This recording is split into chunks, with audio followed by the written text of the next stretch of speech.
Hello guys, have a warm welcome to all of you. उम्मीद करते हैं आप सभी लोग अच्छे होंगे।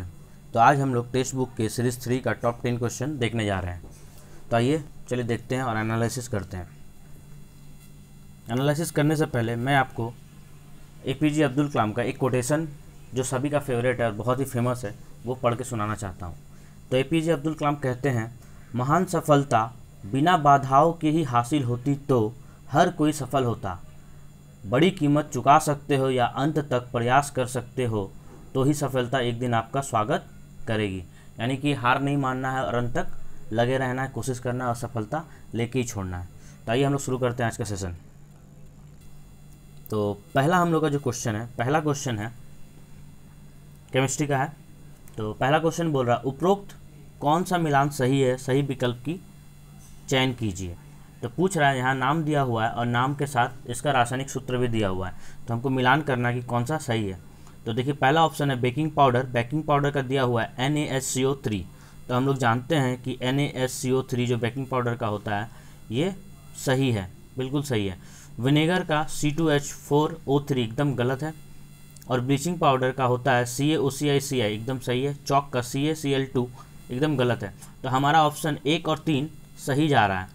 तो हम लोग ऑप्शन देख लेते हैं। भाई ऑप्शन भी बता रहा है 1 और 3 ही सही है। तो अकॉर्डिंग टू क्वेश्चन हम लोग का क्या हो जाएगा, क्वेश्चन नंबर 1 और ऑप्शन नंबर 1 और ऑप्शन नंबर 3 जो हो जाएगा ये सही हो जाएगा, NaHCO3 और CaOClCl। आइए इसका सॉल्यूशन पे जाते हैं। सॉल्यूशन बोल रहा है बेकिंग पाउडर का रासायनिक सूत्र होता है NaHCO3। इसका रासायनिक नाम होता है सोडियम बाइकार्बोनेट। उसी तरह विनेगर का होता है CH3COOH और इसका रासायनिक सूत्र होता है एसिटिक एसिड। उसी तरह ब्लीचिंग पाउडर का होता है CaOClCl और इसको बोलते हैं कैल्शियम हाइपोक्लोराइट। उसी तरह चौक का होता है CaCO3, इसको बोलते हैं कैल्शियम कार्बोनेट। होप आप सभी को समझ में आ गया होगा। नेक्स्ट क्वेश्चन पे आते हैं। नेक्स्ट क्वेश्चन हमारा है, नेप्थोलिन का मुख्य स्रोत क्या है। ऑप्शन है कोलतार, डीजल, कोयला और कपूर। मैंने कपूर मारा था जो कि गलत है, सही आंसर हो जाएगा कोलतार। कोलतार जो होता है वो नेप्थोलिन का मुख्य स्रोत है। आइए हम लोग सॉल्यूशन देखते हैं। सॉल्यूशन बोल रहा है नेप्थोलिन एक कार्बनिक यौगिक है जिसका सूत्र C10H8 है। यह एक सुगंधित हाइड्रोकार्बन है और इसमें बेंजीन के जुड़े हुए छल्ले होते हैं। ये क्या है, एक हाइड्रोकार्बन है और इसमें बेंजीन के छल्ले होते हैं। नेप्थोलिन कोल स्टार का सबसे प्रचुर मात्रा में पाए जाने वाला एक घटक है। ठीक है, नेप्थोलिन क्या होता है, कोल तार का सबसे प्रचुर मात्रा में पाए जाने वाला एक घटक भी है। आमतौर पे कोल तार 10% नेप्थोलिन होता है। आमतौर पे कोल तार में लगभग कितना परसेंट नेप्थोलिन होता है, तो लगभग 10% नेप्थोलिन होता है। नेप्थोलिन आप कपड़ों के बीच में रखते हैं जो एक सुगंधित पदार्थ है। यहाँ पे लिख भी रहा है कि ये एक सुगंधित हाइड्रोकार्बन होता है। आइए नेक्स्ट क्वेश्चन पे। नेक्स्ट क्वेश्चन बोल रहा है, एक विद्युत चुंबकीय तरंगों का उपयोग मुख्य रूप से कैंसर के उपचार के लिए होता है। तो कौन सा विद्युत चुंबकीय तरंग का उपयोग कैंसर के उपचार के लिए होता है। ऑप्शन है अल्फा तरंग, बीटा तरंग, एक्स तरंगे और गामा किरणें। तो सही आंसर हो जाएगा एक्स किरणें। एक्स किरणें का जो उपयोग है वो विद्युत चुंबकीय तरंगों के रूप में होता है। आइए हम लोग इसका सॉल्यूशन देखते हैं। सॉल्यूशन बोल रहा है गामा तरंगों का उपयोग कैंसर कोशिकाओं को मारने के लिए, कैंसर कोशिकाओं को मारने के लिए और चिकित्सा उपकरण को अनुवर्ग करने तथा रेडियोधर्मी के अनुवंशकों में किया जाता है। आप लोग जानते हैं कि हम लोग कैंसर कोशिकाओं को मारने के लिए ही गामा किरणों का उपयोग करते हैं। ठीक है, आइए सेकंड बोल रहा है क्योंकि गामा किरणें कैंसर की कोशिकाओं को मारने के लिए काफ़ी सशक्त होती हैं और उच्च गति वाली गामा तरंगों का उपयोग शरीर के भीतर कैंसर की कोशिकाओं को मारने के लिए किया जाता है। तीसरा बोल रहा है एक्सरे का उपयोग टूटी हड्डियों की जांच के लिए किया जाता है। आप सभी ने कभी ना कभी एक्सरे करवाया होगा टूटी हड्डियों के लिए या किसी भी और कारण से। तो एक्सरे का उपयोग हम लोग जानते हैं कि टूटी हड्डियों के लिए स्पेशली किया जाता है। नेक्स्ट बोल रहा है अल्फा तरंगों का उपयोग स्मोक डिटेक्टरों में किया जाता है। स्मोक मतलब कोहरा, स्मोक मतलब वो धूपमान वाला स्मोक नहीं, स्मोक डिटेक्टर मतलब कोहरा के लिए किया जाता है अल्फा तरंगों का उपयोग। नेक्स्ट बोल रहा है बीटा तरंगों का उपयोग गुणवत्ता नियंत्रण में किसी वस्तु की मोटाई का परीक्षण करने के लिए किया जाता है, जैसे कागज।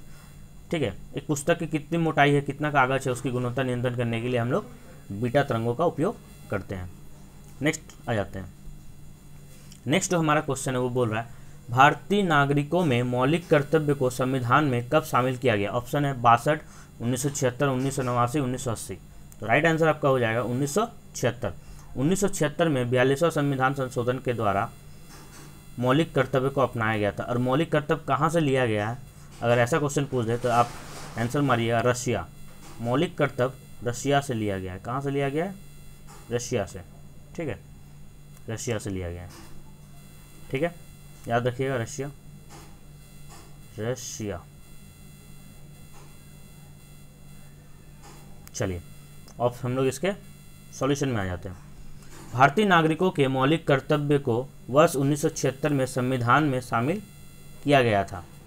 42वां संविधान संशोधन द्वारा इन्हें संविधान में जोड़ा गया और इन्हें सरदार स्वर्ण समिति, कौन सा समिति, बहुत इंपॉर्टेंट, इन्हें सरदार स्वर्ण सिंह समिति के निर्देश पे जोड़ा गया था। यहाँ पे पूरा नाम नहीं दिया गया, सरदार स्वर्ण सिंह समिति होता है। तो इसके द्वारा गठित की गई थी। और बोल रहा मौलिक कर्तव्य राष्ट्र विरोधी और असामाजिक गतिविधि, जैसे अगर आप राष्ट्रीय ध्वज को जला रहे हैं या सार्वजनिक संपत्ति को नष्ट कर रहे हैं तो उसके खिलाफ एक चेतावनी के रूप में कार्य करता है, ठीक है। तो इंपॉर्टेंट फैक्ट इसमें हो जाएगा कि 42वां संविधान संशोधन में है और 1976 में जोड़ा गया था। और ये कहाँ से लिया गया है, तो रशिया से लिया गया है। कहाँ से लिया गया है, रशिया से लिया गया है, रशिया से लिया गया है, ठीक है, इसको याद रखिएगा। नेक्स्ट क्वेश्चन पे आ जाते हैं। नेक्स्ट क्वेश्चन हमारा है, निम्नलिखित में से कौन सा भारत और उज्बेकिस्तान के बीच आयोजित संयुक्त सैन्य अभ्यास का नाम है। यानी कि भारत और उज्बेकिस्तान मिलकर कौन सा युद्ध अभ्यास साथ में करते हैं। तो उज्बेकिस्तान की राजधानी आप लोगों को पता होगा ताशकंद है। उज्बेकिस्तान की राजधानी क्या है, ताशकंद, याद रखिए। ताशकंद समझौता में हमारे जो भूतपूर्व प्रधानमंत्री जो गए थे शास्त्री जी, उनका देहांत यहीं पे हो जाता है ताशकंद में। तो ताशकंद जो है वो उज्बेकिस्तान की राजधानी है। तो बोल रहा भारत और उज्बेकिस्तान के बीच जो संयुक्त अभ्यास होता है ये डस्टलिक 2 के नाम से जाना जाता है, ठीक है। ऑप्शन में यूजी इंडिया 2, स्ट्रेंथ 2, सर्ज 2, तो हम लोग ऑप्शन मारेंगे डस्टलिक 2। इसके सॉल्यूशन पे आ जाते हैं। सही उत्तर है डस्टलिक 2। भारत और उज्बेकिस्तान के बीच संयुक्त सैन्य अभ्यास डस्टलिक 2 का आयोजन किया गया था। यह विदेशी प्रशिक्षण नॉर्थ चौबेटी या रानीखेत उत्तराखंड में हुआ था। ये कहाँ आयोजित हुआ था, तो आयोजित जब भी पूछेगा उत्तराखंड के रानीखेत में हुआ था। ये दोनों सेनाओं के वार्षिक द्विपक्षीय संयुक्त अभ्यास का दूसरा संस्करण है। आइए नेक्स्ट क्वेश्चन पे आ जाते हैं। नहीं, उसी में बोल रहा है सत्यापन अभ्यास दोनों सेनाओं के सैनिक और एक परीक्षण था, क्योंकि ये परिदृश्यों के वास्तविक संचालन की चुनौतियों से गुजर रहे होंगे। इस संयुक्त अभ्यास में दोनों देशों के बीच बढ़ती सैन्य और राजनीतिक संबंधों को एक प्रेरणा प्रदान की और आतंकवाद का मुकाबला करने के लिए दोनों देशों के मजबूत संकल्प को भी दर्शाता है। युद्ध अभ्यास इसलिए किया जाता है कि दोनों एक दूसरे से प्रैक्टिस भी हो जाएगा और राजनीतिक संबंध भी अच्छे रहेंगे और आतंकवाद का हम लोग दोनों देश मिलकर मुकाबला भी कर सकते हैं। उज्बेकिस्तान की जो राजधानी है वो ताशकंद है, मैंने आपको पहले बताया। उज्बेकिस्तान एक मध्य एशियाई देश है और उज्बेकिस्तान की जो मुद्रा है वह उज्बेकिस्तानी सोल, ठीक है। नेक्स्ट, जेट इंजन का आविष्कार किसने किया था। आप लोग ने अभी तक पढ़ा होगा भाप इंजन। भाप इंजन जब भी आप लोग देखते होंगे तो भाप इंजन सोच के आप लोग क्या मार देते थे, जेम्स वाट आंसर मार देते थे, है ना, जेम्स वाट मार देते थे जब भी आप देखते थे। पर इसमें भाप इंजन नहीं पूछा है, इसमें क्या पूछा है, इसमें आपसे पूछा है कि जेट इंजन का आविष्कार किसने किया था। तो जेट इंजन का आविष्कार किसने किया था, Benjamin Franklin, sir Frank Whittle, Nikola Tesla या रॉबर्ट फुल्टन। सही आंसर हो जाएगा सर फ्रैंक व्हिटलर ने जेट इंजन का आविष्कार किया था। आइए सॉल्यूशन पे। सर फ्रैंक व्हिटलर ने जेट इंजन का आविष्कार किया था, वे एक ब्रिटिश रॉयल एयरफोर्स अधिकारी थे। तो सर फ्रैंक व्हिटलर जो थे इन्होंने जेट इंजन का आविष्कार किया था और एक ब्रिटिश रॉयल के एयरफोर्स अधिकारी थे। जेट इंजन एक जर्मन भौतिक वैज्ञानिक हॉर्न वॉन ओहिन द्वारा डिजाइन किया गया था। किनके द्वारा डिजाइन किया गया था, तो याद रखिए हॉर्न वॉन ओहिन के द्वारा। फ्रैंक व्हिटल ने 1930 ईस्वी में टर्बोजेट इंजन का पेटेंट दर्ज किया था। इन्होंने पेटेंट कब लिया, 1930 ईस्वी में इनको पेटेंट मिल गया था और 1941 तक इन्होंने उड़ान का परीक्षण नहीं किया था। वर्ष 2020 में 100 महानतम ब्रिटिश व्यक्तियों में बीबीसी ने इन्हें 42वें स्थान पर रखा है। तो आइए थोड़ा डिस्क्रिप्टिव में हम लोग देखते हैं कि बेंजामिन फ्रैंकलिन ने किसका आविष्कार किया था, बिजली की छड़ का आविष्कार किया था। ये एक ब्रिटिश अमेरिकी थे। उसी तरह सर फ्रैंक व्हिटल जो थे इन्होंने जेट इंजन का आविष्कार किया था और ये ब्रिटिश थे। उसी तरह निकोला टेस्ला इन्होंने प्रत्यावर्ती धारा का आविष्कार किया था और एक सर्बियाई अमेरिकन थे। उसी तरह रॉबर्ट फुल्टन इन्होंने स्टीमर का आविष्कार किया था और ये एक अमेरिकी मूल के वैज्ञानिक थे। इसको आप स्क्रीनशॉट ले सकते हैं, नोट्स में लिख सकते हैं। आइए नेक्स्ट देखते हैं। नेक्स्ट क्वेश्चन है, फेफड़ों डैश गुहा में स्थित होती है और डैश से ही घिरे होते हैं। फेफड़े किस गुहा में स्थित होती है और किससे घिरे होते हैं, तो इसका सही आंसर हो जाएगा फेफड़े वक्ष गुहा में स्थित होते हैं और फुसफुस झिल्ली से घिरे होते हैं। आइए इसका सॉल्यूशन देखते हैं। सही आंसर क्या हो जाएगा, वक्ष और फुसफुस झिल्ली। आइए बोल रहा है फेफड़े वक्ष गुहा में स्थित होते हैं और विशेष रूप से फुसफुस गुहा या गुहा मध्य पट के ऊपर स्थित है। फेफड़े को घेरने वाली तरल झिल्ली को फुसफुस झिल्ली के रूप में भी जाना जाता है। दो फुसफुस झिल्लियां होती हैं, एक अस्तर फेफड़े को जिसे आंत का फुसफुस कहते हैं। दो फुसफुस झिल्लियां होती हैं, एक अस्तर फेफड़े को जिसे आंत का फुसफुस कहा जाता है और दूसरी परत को पार्श्विक फुसफुस का आवरण भी कहा जाता है। ठीक है, आइए उसके बाद क्या बोल रहा है, झिल्लियों के बीच आंतरिक स्थान द्रव्यों से भरा होता है। द्रव को फुसफुस द्रव कहते हैं जो फेफड़ों के झटकों और चोटों से बचाता है। तो हम लोग तीनों पॉइंट हम लोग पढ़ लिए, तो इसको याद रखिएगा। नेक्स्ट क्वेश्चन पे आ जाते हैं। अगला क्वेश्चन बोल रहा है हम लोग को कि आधुनिक आवर्त सारणी धातुओं में उपधातु और अधातु किस ब्लॉक में पाई जाती हैं। ऑप्शन है S block, P block, D block या एफ ब्लॉक। आपको पता होगा कि ब्लॉक 4 ही होते हैं। क्या क्या होते हैं, एस, पी, डी और एफ। तो आधुनिक आवर्त सारणी में जो धातुएं में उपधातु और अधातु हैं वो इसी पी ब्लॉक में पाई जाती हैं। कौन से ब्लॉक में पाई जाती है, इसी पी ब्लॉक में पाई जाती है। तो राइट आंसर हो जाएगा पी ब्लॉक। आइए सॉल्यूशन पे आते हैं। एक आवर्त सारणी उनके परमाणु संख्या और रासायनिक गुणों के आधार पर तत्वों की एक व्यवस्था है।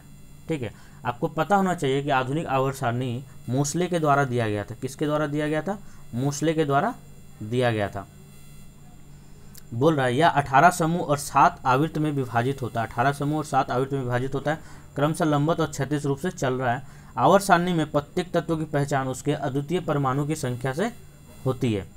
आधुनिक आवर्त सारणी में धातुओं में उपधातु आधुनिक पी ब्लॉक में पाए जाते हैं, जो चार्ट में आपको दर्शाया जाता है। ठीक है, जो भी आप जब भी लेते हैं पीरियोडिक टेबल का चार्ट, उसमें आपको दर्शाया जाता है। आवर्त सारणी उनके इलेक्ट्रॉनिक विन्यास के आधार पर या रासायनिक तत्वों की व्यवस्था और उनके परमाणु संख्या के आरोही क्रम में व्यवस्थित होते हैं।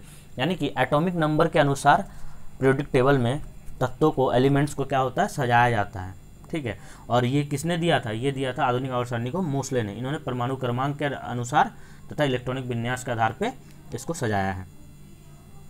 नेक्स्ट क्वेश्चन आ जाते हैं। निम्नलिखित में से कौन सी घटना लॉर्ड डफरिन के कार्यकाल में हुई थी। ठीक है, कौन सी घटना बोल रहा है कि लॉर्ड डफरिन के कार्यकाल में हुई थी। तो ऑप्शन है आपका 1899 से 1900 का अकाल, जो कि बिल्कुल ही गलत है। भारतीय विश्वविद्यालय अधिनियम 1904, ये भी गलत है। भारतीय राष्ट्रीय कांग्रेस का गठन, सही है। पंजाब भूमि अलगाव अधिनियम 1900, गलत है। आइए बोल रहा है भारतीय राष्ट्रीय कांग्रेस का गठन लॉर्ड डफरिन के कार्यकाल में हुआ था। लॉर्ड डफरिन उस समय गवर्नर जनरल थे। ठीक है, भारतीय राष्ट्रीय कांग्रेस की स्थापना कब हुई थी, 28 दिसंबर 1885 में। वायसराय कौन था, लॉर्ड डफरिन। इसकी मदद से हुआ था और किसने किया था, एओ हुम, जिसका हम लोग नाम पढ़ते हैं एओ हुम। उनका पूरा नाम है ऑक्टेविन हुम। ऑक्टेविन हुम, ठीक है, याद रखिएगा, इनका पूरा नाम है ऑक्टेविन हुम, जिसको हम लोग एओ हुम बोलते हैं। इन्होंने ही कांग्रेस की स्थापना की थी, भारतीय राष्ट्रीय कांग्रेस की। कब की थी, 28 दिसंबर 1885 ईस्वी में की थी। ठीक है, कब की थी, 28 दिसंबर 1885 में की थी। ठीक है, याद रखिए। इसका उद्देश्य भारतीय व्यक्ति और ब्रिटिश सरकार के बीच एक मंच का होना था। इन्होंने ब्रिटिश और भारतीय सरकार को एक मंच में लाने का प्रयास किया था। भारतीय राष्ट्रीय कांग्रेस का मुख्य उद्देश्य राष्ट्रीय कार्यकर्ताओं के बीच घनिष्ठ संबंध को विकसित करना, सभी के बीच राष्ट्रीय एकता को मजबूत करना और धर्म में भाई भतीजावाद को भंग करना था। इन सब कारणों से भारतीय राष्ट्रीय कांग्रेस का जन्म हुआ था, गठन हुआ था। आइए नेक्स्ट क्वेश्चन पढ़ते हैं। भारत सरकार की पहली पंचवर्षीय योजना किस पर आधारित थी, मतलब कौन से मॉडल पर आधारित थी, जो 5 ईयर प्लान था। तो पहली पूछ रहा है, तो भारत सरकार की जो पहली पंचवर्षीय योजना थी वो हेरोल्ड डोमल मॉडल पर आधारित थी। तो आइए देखते हैं हेरोल्ड डोमल मॉडल क्या है। भारत सरकार की पहली पंचवर्षीय योजना 1951 से 1956 में 5 साल के लिए होती है पंचवर्षीय योजना, जो हेरोल्ड डोमल मॉडल पर आधारित थी। इसने देश के कृषि विकास पर ध्यान केंद्रित किया। इसका पहला लक्ष्य क्या था, कृषि पर। तो इसने क्या किया, कृषि पर ध्यान केंद्रित किया था। ठीक है, कृषि विकास पर ध्यान केंद्रित किया था। पूछता है क्वेश्चन कि पहला जो पंचवर्षीय योजना था उस पर किस पे ज़्यादा बल दिया गया था। आंसर हो जाएगा कृषि पर। ठीक है, आंसर क्या हो जाएगा, कृषि पर बल दिया गया था। और ये योजना सफल भी रही थी और विकास दर इसमें 3.6% तक पहुँच गया था। और द्वितीय पंचवर्षीय जो योजना है, सेकेंड जो 5 ईयर प्लान है, वो पीसी महालनोबिस के द्वारा दिया गया था। किसके द्वारा दिया गया था, पीसी महालनोबिस के द्वारा। ठीक है, इसको याद रखिए। तो पहला हेरोल्ड डोमल मॉडल, दूसरा हो जाएगा पीसी महालनोबिस। क्वेश्चन आपका क्या था? क्वेश्चन आपका था कि पहली पंचयोजना किस पे आधारित है? तो हेराडोमल मॉडल पे आधारित है। ठीक है, याद रखिए। चलिए आइए नेक्स्ट क्वेश्चन पे हम लोग आ जाते हैं। अच्छा, क्वेश्चन खत्म, यानी कि टॉप 10 क्वेश्चन हम लोग पढ़ लिए। चलिए थैंक यू, बहुत अच्छा लगा आप सबसे डिस्कशन कर कर। होप आप सबको मज़ा आया होगा। धन्यवाद। अच्छा लगे तो चैनल को सब्सक्राइब जरूर करिए। Thank you.